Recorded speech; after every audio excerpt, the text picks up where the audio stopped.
আসসালামু আলাইকুম, স্বাগত জানাচ্ছি আন্তর্জাতিক সংবাদে। জানিয়ে দেব সর্বশেষ আপডেট আন্তর্জাতিক সংবাদ। শুরুতেই সংবাদ শিরোনাম, পরে বিস্তারিত।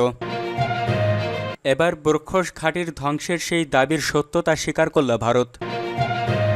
এদিকে 1000 বন্দি বিনিময়ে সম্মত রাশিয়া ইউক্রেন।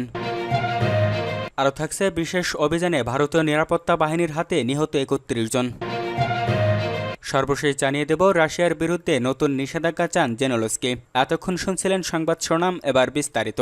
তবে তার আগে আমাদের চ্যানেলটি সাবস্ক্রাইব করুন এবং লাইক, কমেন্ট, শেয়ার করে পরবর্তী আপডেট পেতে আমাদের সাথেই থাকুন। ব্রহ্মস ঘাঁটির ধ্বংসের সেই দাবির সত্যতা স্বীকার করল ভারত। ভারতের ন্যাশনাল রেডিওলজিক্যাল সেফটি ডিভিশনের একটি সাম্প্রতিক প্রতিবেদনে পাকিস্তানের আগের দাবির সত্যতা নিশ্চিত করেছে। প্রতিবেদনে বলা হয়েছে, ভারতের পাঞ্জাবে অবস্থিত একটি ব্রহ্মস ক্ষেপণাস্ত্র ঘাঁটি ধ্বংস হওয়ার পর এলাকাটিতে রেডিয়েশন সতর্কতা জারি করা হয়েছিল। খবর সামা টিভির। প্রতিবেদনে জানানো হয়েছে, দুর্ঘটনার পর ঘাঁটির 3 কিলোমিটার এলাকার মধ্যে বাসিন্দাদের সরিয়ে নেওয়ার নির্দেশ দেওয়া হয়। 5 কিলোমিটার এলাকার মানুষেরা যেন দরজা জানালা বন্ধ রেখে ঘরের ভেতরে অবস্থান করে এমন সতর্কবার্তাও দেওয়া হয়েছিল। এই রেডিওলজিক্যাল ঝুঁকি জননিরাপত্তা ও পরিবেশ দূষণ নিয়ে গুরুতর উদ্বেগ তৈরি করেছিল। জানা গেছে 10 মে পাকিস্তানের একটি হামলায় এই ক্ষেপণাস্ত্র ঘাঁটি ক্ষতিগ্রস্ত হয়, যা নিয়ে পাকিস্তান শুরু থেকেই দাবি করে আসছিল।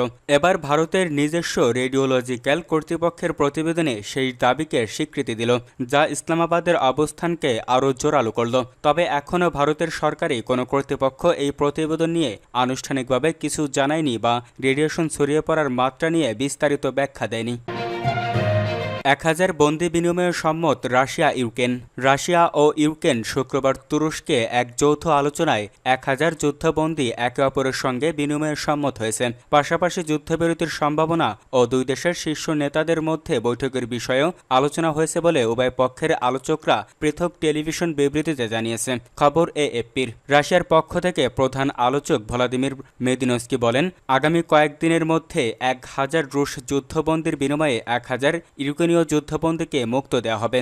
তিনি আরও বলেন, ইউক্রেনীয় পক্ষ সরাসরি রাষ্ট্রপ্রধান পর্যায়ে বৈঠকের অনুরোধ করেছে। আমরা সেটি বিবেচনায় নিয়েছি এবং উভয় পক্ষ একটি সম্ভাব্য যুদ্ধবিরতির রূপরেখা পেশ করবে বলে সম্মত হয়েছে। ইউক্রেনের প্রধান আলোচক ও প্রতিরক্ষামন্ত্রী রুস্তেম উমেরভও এক পৃথক বিবৃতিতে বন্দি বিনিময় নিশ্চিত করেছেন। তিনি জানান, আলোচনায় যুদ্ধবিরতি এবং জেনেলস্কি পুতিন বৈঠকের সম্ভাবনাও আলোচিত হয়েছে।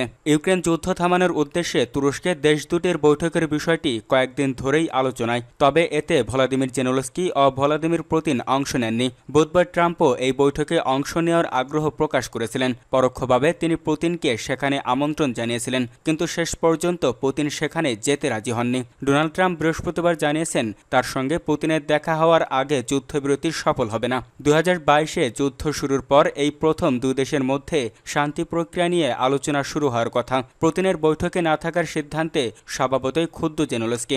রাশিয়ার পক্ষ থেকে যুদ্ধ থামানোর সদিচ্ছা নেই বলে অভিযোগ করেন তিনি। জেনেলস্কি শুক্রবার আরও জানান, এবারও যুদ্ধ থামানোর কোনো সুরাহা না হলে মস্কোর বিরুদ্ধে পশ্চিমাদের উচিত হবে কড়া নিষেধাজ্ঞা আরোপ করা।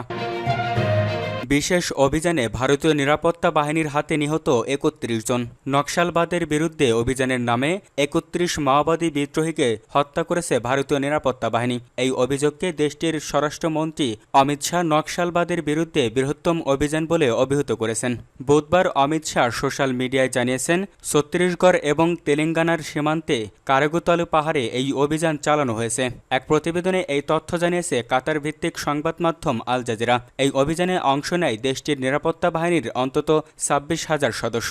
স্বরাষ্ট্র মন্ত্রণালয়ের এক বিবৃতিতে বলা হয়েছে, এই অভিযানে এখন পর্যন্ত মোট 214টি নকশাল আস্তানা এবং বাংকার ধ্বংস করা হয়েছে। তল্লাশির সময় শত শত বিস্ফোরক উদ্ধার করা হয়েছে বলেও জানানো হয় বিবৃতিতে। 3 সপ্তাহ ধরে চলা এই সেনা অপারেশন ছিল মূলত নকশাল বিদ্রোহী গোষ্ঠীগুলোর বিরুদ্ধে ভারতের অভিযানের অংশ।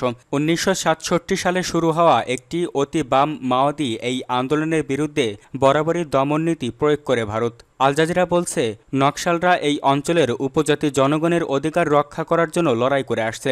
অঞ্চলটির কারেগুতালু পাহাড়গুলোতে বেশ কয়েকটি নকশাল সংগঠনের ঐক্যবদ্ধ সদর দপ্তর ছিল, যেখানে বিদ্রোহীদের অস্ত্র এবং কৌশলগত প্রশিক্ষণ দেওয়া হতো। প্রতিবেদনে আরও বলা হয়, 2000-এর দশকের মাঝামাঝি সময়ে এই গোষ্ঠীর যোদ্ধার সংখ্যা ছিল আনুমানিক 15 থেকে 20,000। এ সংখ্যার প্রায় 1/3 নিয়ন্ত্রণ করেছিল ভারতের নিরাপত্তা বাহিনী। 3 সপ্তাহের এই অভিযানকে ঐতিহাসিক সাফল্য হিসেবে বর্ণনা করেছেন ভারতের স্বরাষ্ট্রমন্ত্রী অমিত শাহ। বুধবার 14 মে সামাজিক যোগাযোগ মাধ্যম এক্সরে দেওয়া এক পোস্টে তিনি বলেছেন, মধ্য ভারতের ছত্তিশগড় এবং তেলেঙ্গানা রাজ্যের সীমান্তে বিদ্রোহীদের ধরতে নিরাপত্তা বাহিনী 21 দিন ধরে চেষ্টা চালিয়েছে।